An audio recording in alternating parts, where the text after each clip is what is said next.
is designed to celebrate our company's top producers. These agents have not only exceeded capping status, but have also reached exceptional milestones, earning them various stock grants and also the opportunity to earn back their paid company dollar. Today from Saskatchewan, we have Frederick Bondaris. From Texas, we have Chloe Chang. From Florida, we have Stephen Croy. From North Carolina, we have Shika Anand. And our amazing moderator today from California is Suzanne Peters. Suzanne, take it away. Awesome. Thank you so much, Brian, for the introduction, and welcome everybody who's here in the audience with us. And thank you to my fellow icons who took time out to be here to give all of these other aspiring icon agents a little bit of wisdom and insight into how you operate and how you run your business. So first off, I would love it if we just go quickly and just let people know a little bit, a snapshot about our business, where we're located, and then maybe just a fun fact about yourself. So I'll start real fast. I've been in the industry for 3 years now. I'm based out of Northern California. If you've ever been on here when I was a panelist, I've built my business in a very unconventional way. I love pay at closings because I hate cold calling and door knocking. So I've been able to build a very strong business just utilizing people that give me leads every day when I wake up on my phone. But a fun fact about me is I was actually almost a WNBA player. A little bit about me. So, Shika, did I pronounce that correctly? Yes, you did. Okay, awesome. Can you start us off a little bit about you, your business, and then a fun fact about you personally? Sure. Sounds good. Hey, everybody. My name is Shika Anand, and I'm currently licensed in 2 states across New York and North Carolina. North Carolina is my primary market, and just last year, we did 27 sales personally, but over 50 sales as a combined team between me and my business partner. I've been in business a little over 11 years and transitioned into real estate after 17 years of corporate work in the technology and finance area. And primarily my market is North Carolina, but I also overlook New York since I had previously worked there and relocated from there to North Carolina. So I work a lot with relocation buyers, investors in my market. Fun fact, while I was born in New Delhi, I've been raised in New York City.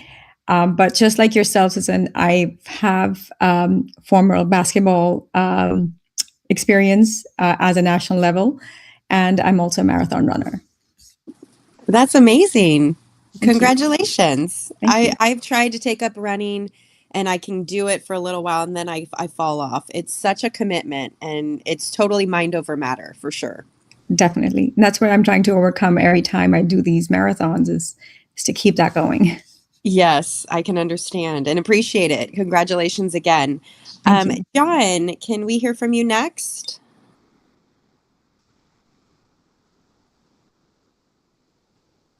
If you are talking, you're muted. All right, we'll move on to Chloe. Are you there? Hi, yes, I'm here. Hi. Hi, my name is Chloe. I'm in Austin, Texas. I'm going into my 18th year of real estate. I pretty much have built my entire business on relationships. So a lot of what I focus on is maintaining in my current relationships and meeting new people. I guess a fun fact that kind of relates to that would be I host poker events. So I teach women how to play poker, and I host anywhere from like beginner lessons to like high-end, high-stakes poker games in Austin. My husband would love it if we became friends because I do not know how to play poker and he loves going to poker nights. That's awesome. How'd you get into that?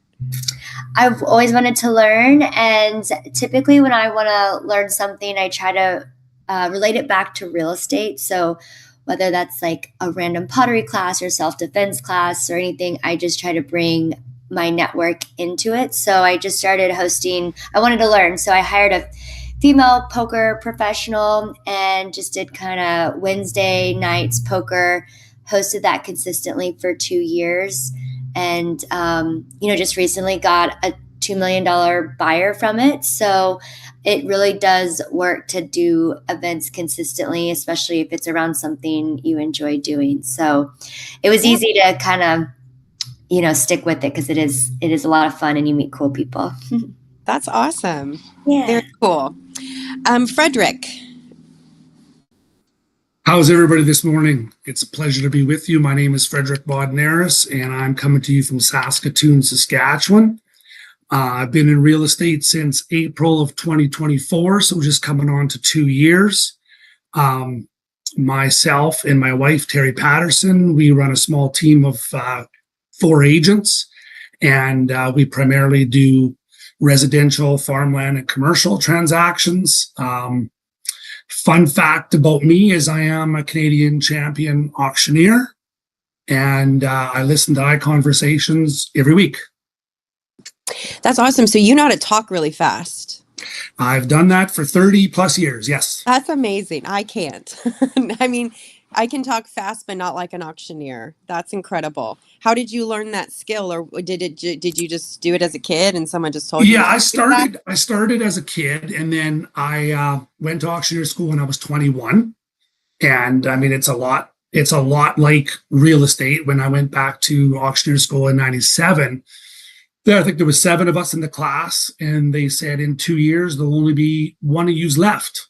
It's one of those industries where there's a very low percentage of people that actually can make a career out of it. Yeah, I would imagine so. That's amazing. Thank you so much for sharing that. John, do we have you back on with us? Hey, Suzanne. John, I replaced John today, so no worries. This is Stephen Croy. It's funny because my middle name's John, but I'll take the spot here. So, so I'm Stephen Croy. I'm in Jacksonville, Florida. I'm approaching 25 years in the business. Before I got into real estate, I was an IT director, went through Y2K and got eliminated myself through that process, and ended up getting into real estate and enjoyed it and never looked back. I'm on my 8th year at EXP.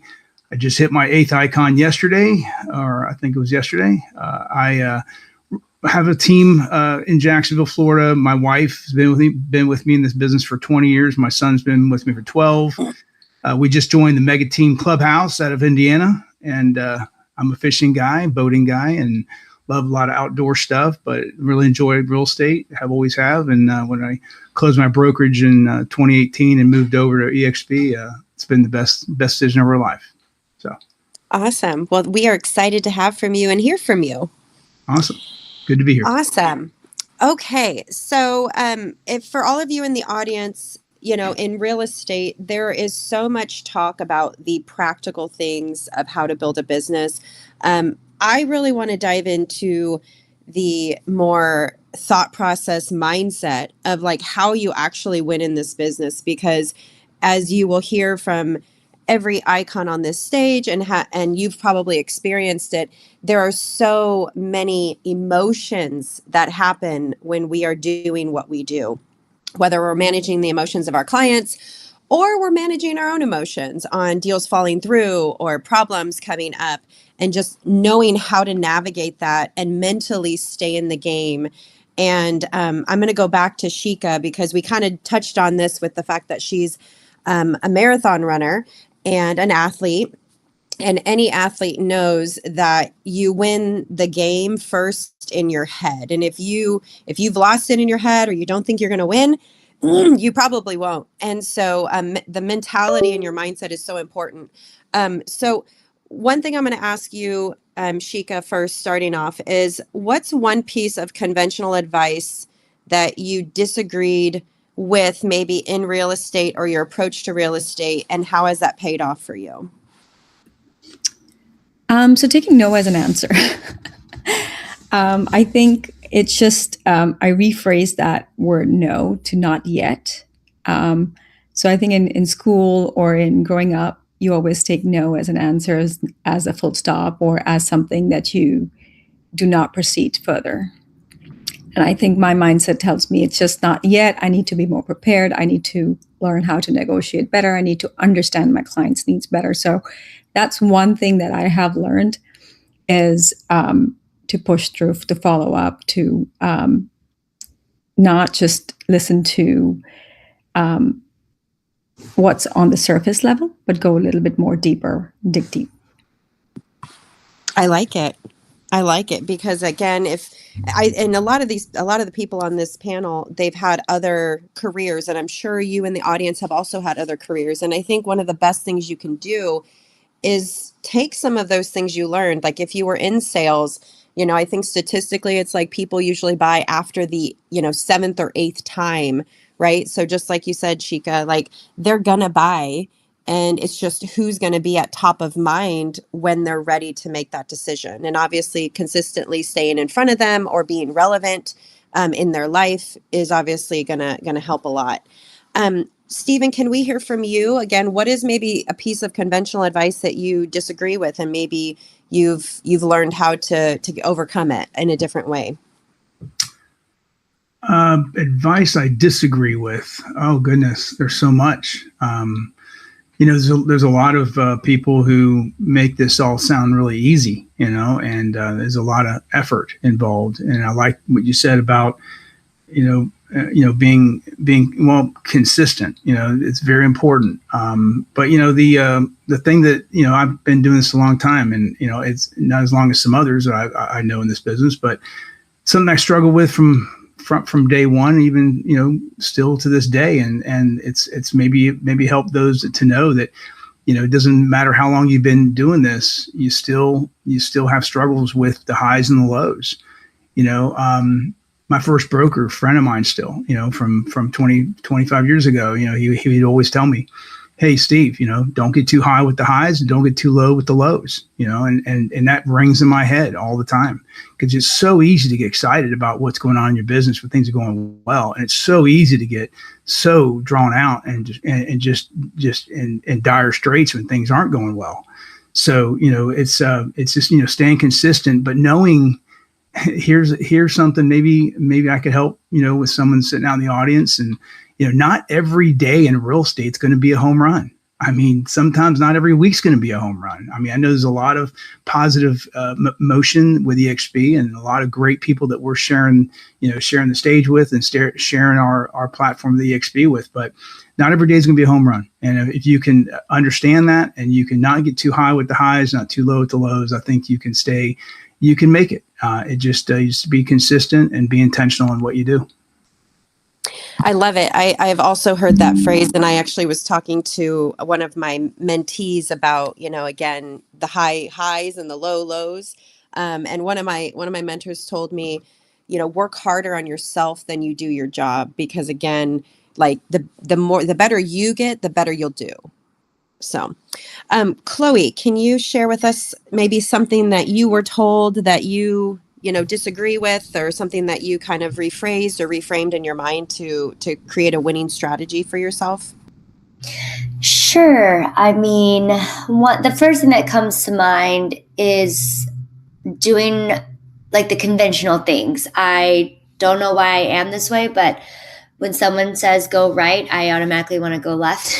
So I learned a lot from mentors and people what not to do, and a lot of it was trying it their way, and it just wasn't fun for me. For example, I hate open houses, so I had many brokers and agents when I was early on in the business say, like, you have to do open houses. Even some brokers require you to do a certain number of open houses a month, and I just found more success spending those 3 or 4 hours meeting new people, doing things that I enjoyed doing. It helped with some of the burnout too, because nothing can kind of like derail you, or, when you're sitting in an empty open house time and time again and no one comes in, and, but every once in a while you'll hear someone say, oh, I got $1 million buyer from an open house. And, they do work and it does help you learn. But I think sometimes the conventional real estate advice was something that just didn't work for me. I don't like cold calling, and I don't like open houses. And so I found a way to find leads and run my business in a way that was a better fit for me. That's awesome. And again, I think it's great for people to know that anything can work if you work it, and you don't have to always do what somebody else does. Because I'm with you. I don't cold call. I am allergic to it. I think I'd get a rash if I attempted it. And I don't like doing open houses either. I have a family. I'd rather be home with them. Thank you for that, Chloe. Frederick, what about you? Maybe some conventional advice that you disagree with and you've chosen to go a different way and it's worked out for you. Well, some of the conventional advice that I've kind of do a little bit differently is I'm extremely hands-on. So, I know they say as you get busier, I know you got to delegate different things, and I really have no problem doing that. But one of the things that I've really focused on is being in front of the customer and really being genuine in front of them. And I think in real estate, you hear a lot of noise about scripts and about different things that you should be saying or not saying. But, I found that when you go in there and you're genuine, you have a lot of services and extra services to offer the client. It's not about, getting a yes. It's just making sure that there's no reason for there to be a no. So that's kind of what I focus on. And then a lot of what Steve said too about riding the highs and the lows through business. And same thing with real estate. I mean, there's some weeks you feel like you're not doing enough, and then there's other weeks when everything just kind of falls together. So that's one of the things that I mainly focus on. Is I've never really looked at doing scripts or anything like that. I just kind of go off the cuff, and every customer is different, and you got to be able to read the crowd very well. So, right. Thank you so much for that. There's a quote by Jim Rohn that said, "Don't wish it were easy, wish you were better." And that leads to my next question that I'm going to ask you guys about what any person that is successful, they, some people from the outside looking in, it looks effortless, right? It looks like it just came easy to them, but every single one of us sacrifice to get to wherever we're at. Some people, sacrifice more, and usually the results are bigger. And then some people choose to sacrifice less, and maybe they don't see as big of results. But you guys have obviously all gotten great results being here on this stage today. So Shika, tell me something that you lost in order to pursue success: time, relationships, money.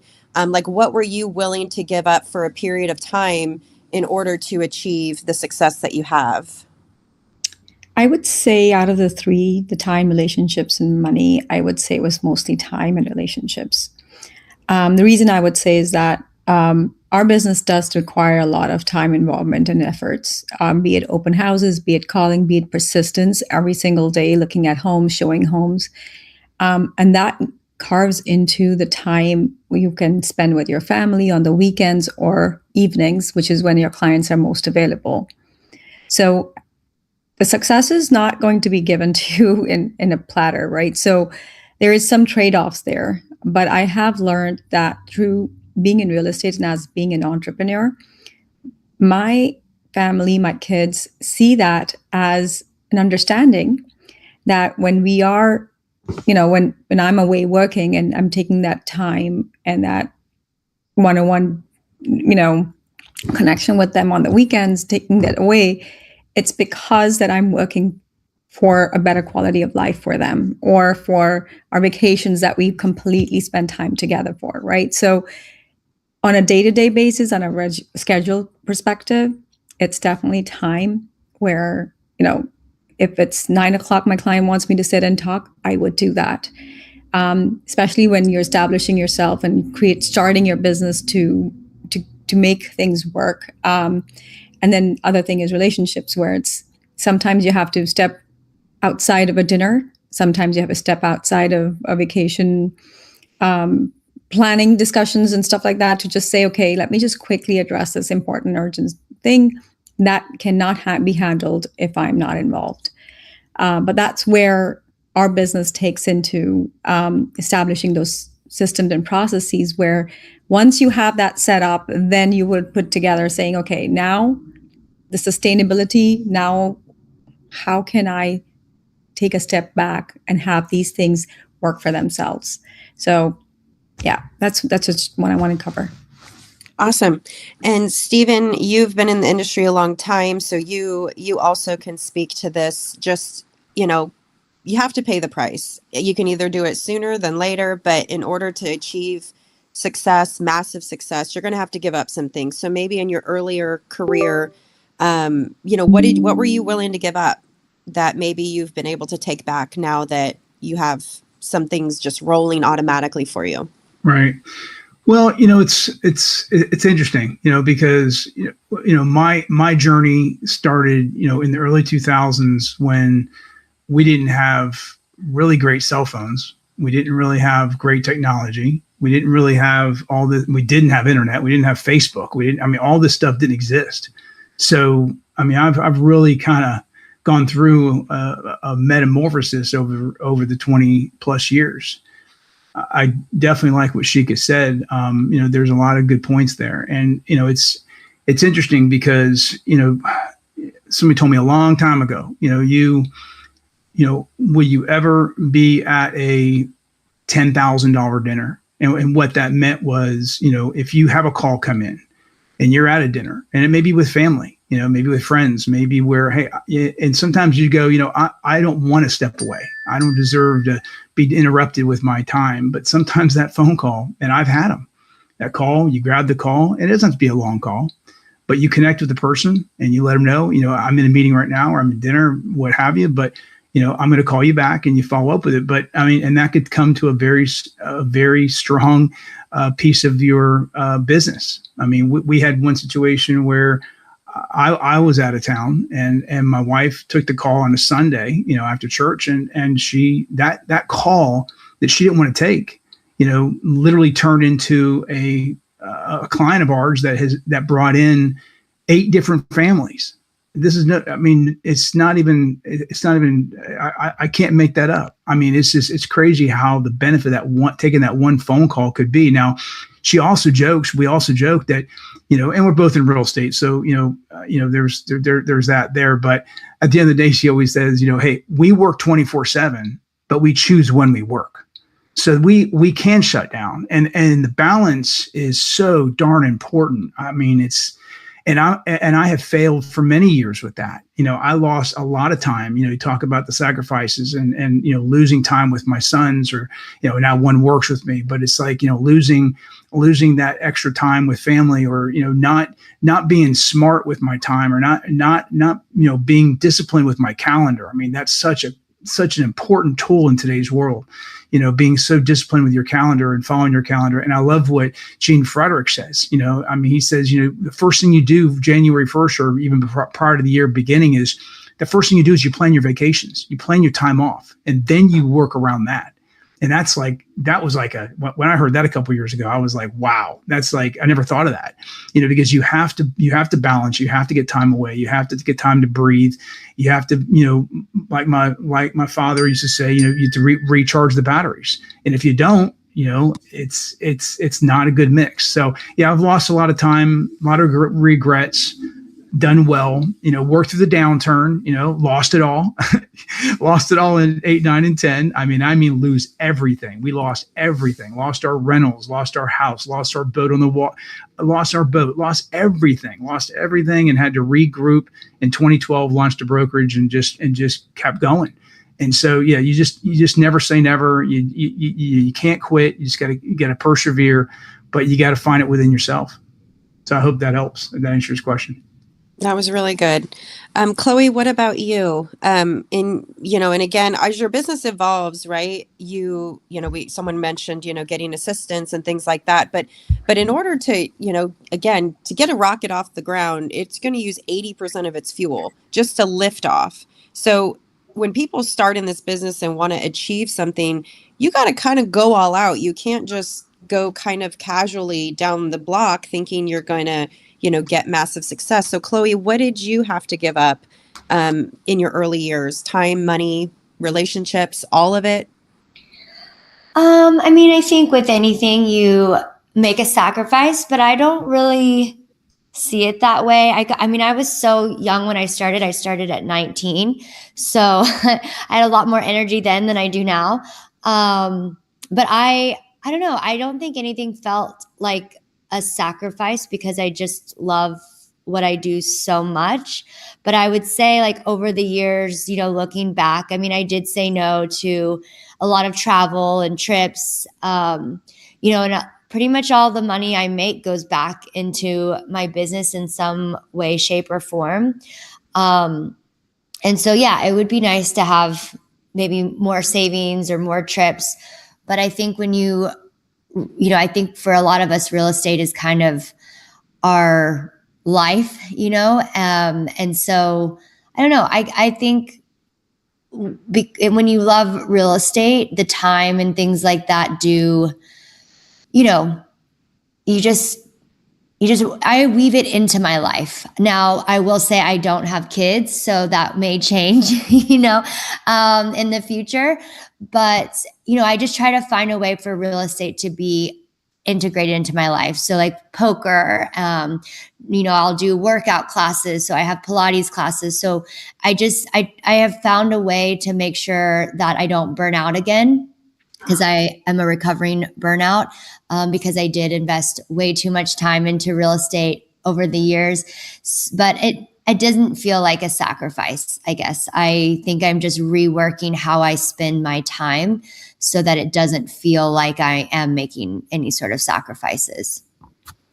I like that. Again, doing it on your own terms. And I think that's a really big thing that everybody needs to make sure that they remember. Frederick, what about you? Maybe, again, what were you willing to sacrifice in the beginning of your career to get to where you are? That's definitely time as well, too. You got to really, I'm very good at blocking the time. So I kind of run my Tuesdays to Fridays that are very structured. So I have my workouts in the morning, go get to the office, do my calls, see what's going on that day. So those days I'm very structured. And then Saturday, Sunday, Mondays are kind of a lot more flexible depending on what needs to be done. With having 3 companies, there's always some way you're going to have to go pivot here and there. But I really enjoy the real estate and the time. Again, it's a little bit more untimely as far as like a lot of evenings during the week. You're dealing with offers, doing counter offers, talking to other agents.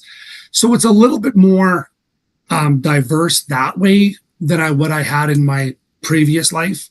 But same thing again. It's just your own terms, and we're very, very fortunate to block time away at the lake all the time. So I try to spend Sundays and Mondays there, and it's your own terms. But I know when I first started into the auction company, it was a big thing to do with the time. I mean, I sacrificed and did a lot of work to get where we are today. And then with the real estate, it's just kind of enhanced that. So yeah, that's awesome. I think it's just you got to block your own, like you got to run your week. You can't let it run you. Yeah, very, very true. Okay, so the next question I'm going to be asking is, a lot of people think like, oh, if you're an icon, you kind of have it all figured out. You're a high producer, you have it all figured out. But, again, you don't know what you don't know about what's happening in people's lives. So, Shika, what is maybe something that you struggle with in your business? It could be time management. It could be, delegation. I mean, anything. What would you say that you still struggle with right now that you're working on? I think I would say the right hires. I love to do everything on my own, and it takes a lot out of me, right? So while I do want to do the most important and urgent stuff that would be, production worthy, so to speak, I also like to get into the weeds of little things like making sure my marketing pieces are absolute perfect. My reels are getting the traction that I would like them to see. So there are little things there, but I'm struggling with having the right hires where I could give away some of these tasks. So I think over the period I've learned a right hire can actually save you or drown you. So those are things that I feel, while it's great that we could spend a lot of time showing homes or doing the listing presentations, we do a lot of investors in my business. We work with a lot of out-of-state investors. So making sure that we have updates about what's happening in my town and what kind of potential investment opportunities exist every single day, what deals are out there, takes away a lot of my time. But at the same thing, that's what I'm struggling with, is trying to figure out how to delegate some and hire the right people. Yeah, you have to find that person who's going to care as much as you do. And right. That's really, really challenging. Stephen, what about you? What is something that you are currently struggling with? Currently struggling with, or have struggled with, I guess, right? Very, very, very close to what she said. There's something we say in this business that, sometimes saying no is saying a yes. That could be to a seller, it could be to a buyer, it could be to someone who wants to come in and work on your team or be on your, be in your ecosphere. I've wasted a lot of time with people over the years. I can't even tell you how many people or how many hours, but it's and how many days. But yeah, it's a struggle. It's a struggle to find a really good hire, and then when you do find a good hire, you have them for X amount of time, and they tend to look other places, or they grow their business, and then you lose them. So it's a constant strategy to continue to have good talent around you, surround yourself with good people. Currently, right now, we do use VAs. We have several. We're actually upgrading our VA structure. We're actually going to go a little bit more in depth with getting more of a director of operations that's going to help our business.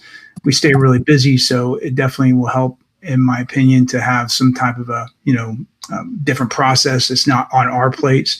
But no, it's definitely one of the things also I struggle with or have is thinking you have to do it all yourself.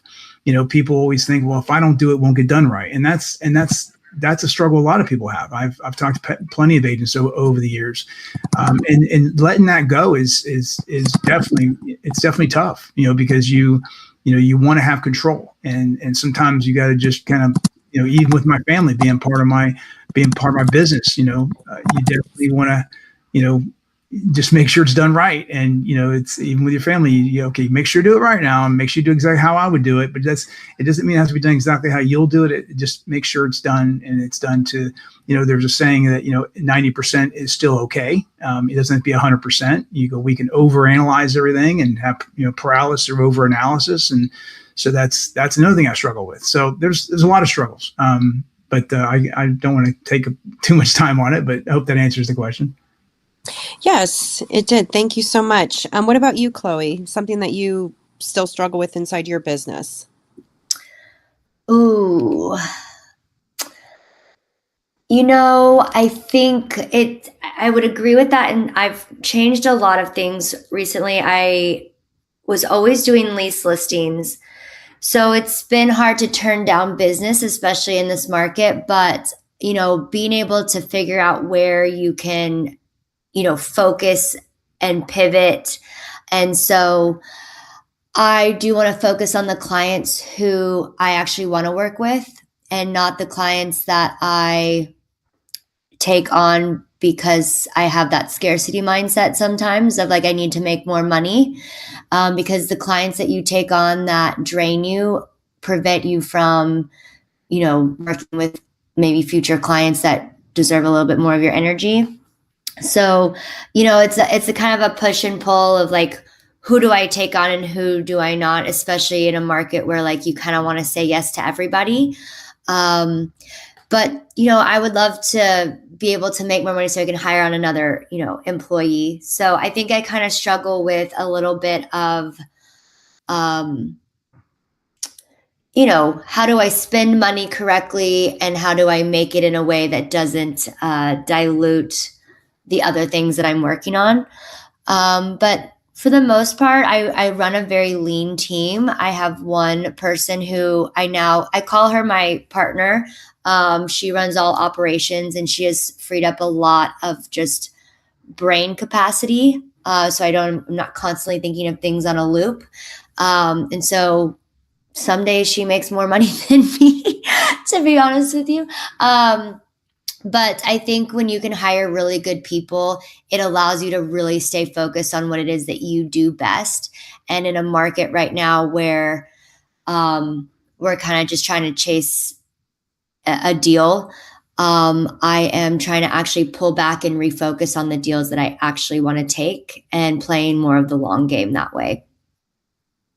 I like it because, yes, you are so right. Some of the clients that we work with, they are kind of more of a headache than they are a help. And at the end of the day, we didn't make enough money helping them sometimes. Yes. Frederick, what about you? What is something that you currently are struggling with in your business? I would say the biggest struggle right now in my business would definitely be social media. We have a presence on there, but it's more of just more generic, like you're just listed, just sold. I would love to be able to do a better job of that, and I would love to start a YouTube channel and do that. But I know it takes time, and I know the only way that that's going to be successful is if there's consistency built into that. So whether you're posting, once a week or whatever. So it's something that I'm not very familiar with, and I know over the years of having the pages, the Facebook pages and the Instagram pages out there, we have a lot of followers on there, but it would really be nice to put out more content there and some more, just some more useful tips for people out there. Cause I think we got a big network on there that we're not utilizing. And I know I've been very, very hesitant to get started because I don't want to start it, say in January, February, when things are a little bit slower. And then all of a sudden, now we're into March and now we're going full guns again. I know that's going to get left behind. Yes. Thank you so much for that. The next question I'm going to ask, I know a lot of us as icons, and even if you're not an icon, but at some point, giving back and helping, somebody new in the industry is always asked. And so a lot of times we become mentors. But what I want to go back to is maybe you remembering some of the best advice you got from your mentor or your coach. And I'll share this with you, not in real estate, but a different industry. One of my mentors told me that my number one resource would always be my ability to be resourceful. And so when I got into real estate, I actually got my license during COVID. And for those of you that aren't in California, we were really locked down. And I had actually 2 months before COVID moved to an area of California that I didn't know anybody except my husband and my new in-laws. And so when I started real estate, I have no sphere of influence. I have nobody. I'm originally from Nebraska. And so I knew that mentor advice from 10 years ago, that ability to be resourceful was really what I latched onto and what helped create my success, because I knew nobody was going to come save me. I wasn't going to have any aunt or cousin or friend say, hey, I'll buy with you or I'll sell with you. It was going to be purely grit and persistency in whatever manner that I choose. So, Shika, what is something that you remember from a mentor or coach that you really hang on when maybe things get tough, or if you were to start all over? What is that piece of advice that you would go back to? Sure. I think one of the things that when we are newer agents, we are always very scared about, are we doing things right, or doubting ourselves. So I think one of the best advice that I've received as a newer agent was knowing your worth. We sometimes listen to this voice in our heads talking about, should we cut our commissions low, or should we, when you're going to present for a listing, or if we are, a buyer's agent and asking about, what we're going to be doing in terms of the effort and the process involved.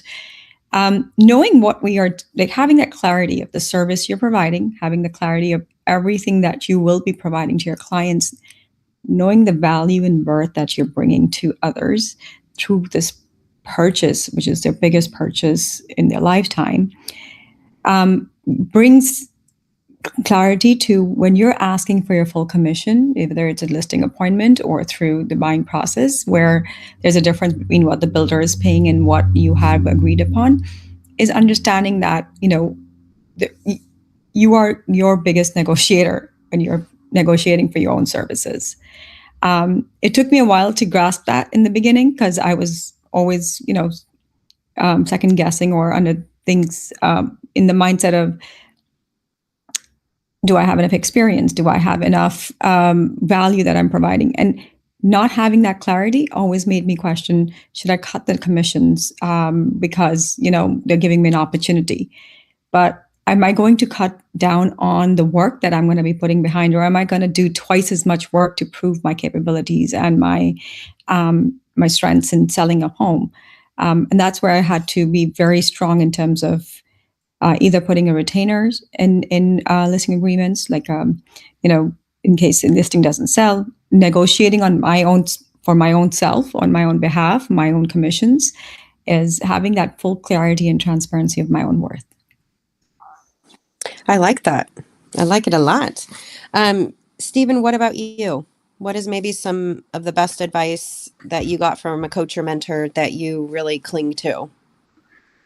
Okay, so I shared some earlier, but here's another one.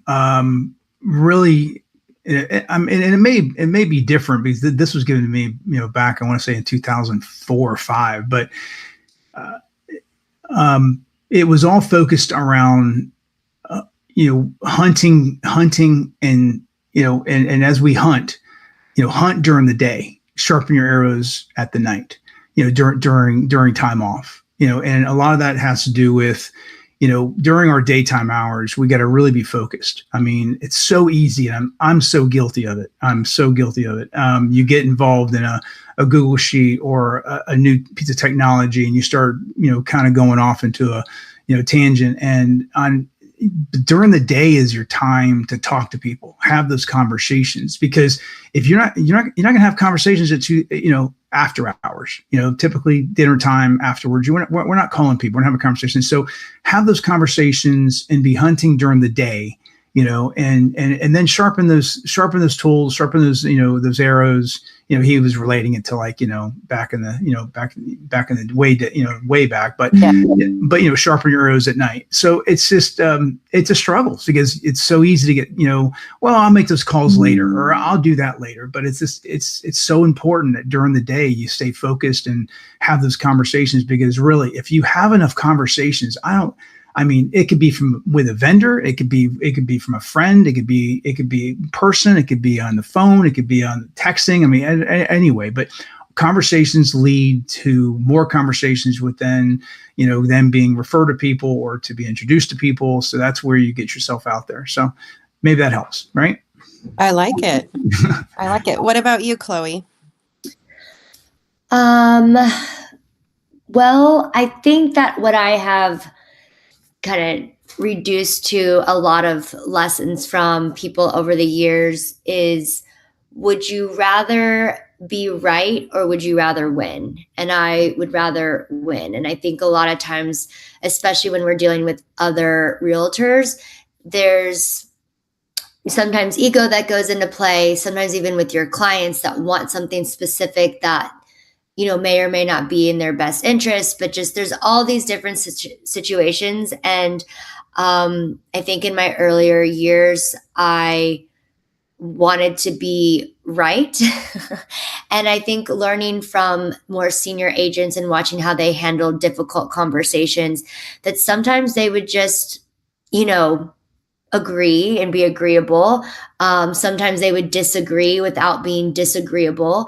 And so I think when you learn to navigate high emotions and, things get a little tense and frustrating, I have just learned to navigate, okay, what is the goal here? And the goal is to either win this for my client, close this deal. Like what is the goal?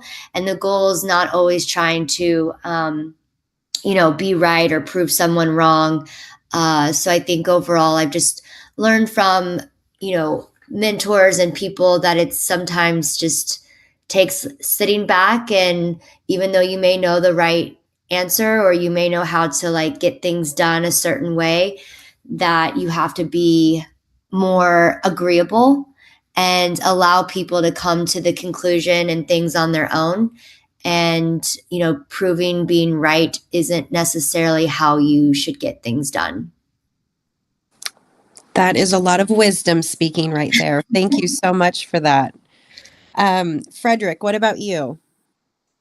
When I just got into business, I had a very successful gentleman told me this. He says, you got to remember in life, there's 10% of the people that you don't need and can't afford, but you can make a really, really good living by looking after the 90% of the people that know, like, and trust you and appreciate what you do for them. So I've always looked at that, and that has worked very well for me. When you're having a conversation with somebody and you think that, this is not going to be a good fit, and you could just be honest with them. Hey, you know what? There's 10% of the people out there I don't need and can't afford. And unfortunately, you fall into that 10%. And, it never ends up in a hostile conversation, because when you tell somebody you can't afford them, they're not going to say, well, no, why can't you afford me? And actually the ironic thing of that is years later, a lot of them, those people that I said that to, are now some really good customers. So it's, that's what I've always taken in there too. So it's really just know your worth. And if somebody just keeps on putting demands on you, having that conversation with them, that really solves a lot of things right there. That's good. Well, and going back to what Shika was saying, if you tell them you can't afford them and they really want to fight, you could negotiate some really good commission probably, because they will fight to make sure that you can afford them. Right. But they can afford you, whatever way that would be. Okay, so back over to Shika. If you were to start, because we probably have some newer agents in the audience right now, and if you, knowing all that going through all the weeds of real estate, all of the minutia, all of the noise that's out there, if you were to start all over again, what would you do? How would you approach real estate if you were to start all over? I think you're muted, Shika. No, I'm here. I'm there you go. taking a deep thought around that. So that's a great question. And I think quite a few things that come to my mind, I'll just keep it at two topmost that comes to my mind right now is starting all over again. One would be identifying your daily wins, right? Having a pen and paper and writing down what will make today a win, what would make today count. And that would be doing your production work the first thing in the morning, right? While we have great success in real estate, but it's also one of those businesses where you have no structure, and you could very easily fall into that one day, someday, later, not now kind of mindset, and before you know it, you lose track of time. So daily sitting down with a schedule and identifying the win for the day. If I could make just 3 calls today, that would be getting my business for this month. What would those 3 calls look like? What those 3 conversations, those meetings, what those 3 people look like? What am I really selling, right? That's number one, is that scheduling. And the second would be consistency. We have a structure in most corporations, in most work environments, but real estate, right? Because we are heavily dependent on our clients or listings to come through, and we have to go and hunt for that, right? In the beginning, right? That's just the first initial stage. After a few years, and where my business thrives today is a lot of referrals, and I get calls and I get introductions and I get business come to me. But when I'm starting all over again at start of my business and career, I would do a little bit more of that again, is consistently schedule my days with the top wins for that day. I like it because going back to, I think Stephen was talking about, highs being too high and your lows being too lows. I think you have to, again, realize that progress is progress, and I think sometimes in real estate, some people equate progress to only being in escrow or closing a deal, but that's not true. Yeah. Every little step towards that is progress. And the whole goal, like you said, with persistency is really to create momentum. And if you're making those daily strides, you're moving towards that. So thank you. What about you, Stephen? If you were to start all over again, weeding through all the crap that we've been taught, that you learn, what would you do? How would you approach your business? So yeah, again, when I started a long time, quite a few years ago, I mean, it was a little different, different landscape. So I'll answer the question if I was coming in today in 2026, because I think it's a little different from when I came in, years ago. So many things are available to you now, but these things that I'll mention are things that I didn't really master. And I think that if someone's coming in today, I think these could be really helpful to those out in the audience who are looking for some magic to their business. So pillars, pillars are important. You have to have pillars in your business. You have to define your pillars, and here's the problem, or here's the change I would make. I would be sure not to create too many pillars. Go deep, not wide. And if you try to do everything, you're going to get nothing done. So pick solid pillars of your business. If it's going to be expireds, then make that a pillar and go deep and be consistent. If it's going to be farming a neighborhood, make sure you go deep and be consistent. But don't try to farm and do expireds and this and that and a YouTube channel and social media expert, all this other stuff that you're trying to do everything and you get basically nothing done. So I would say the pillars I would focus more on, and I would say, some coaches will tell you need 4 to 6.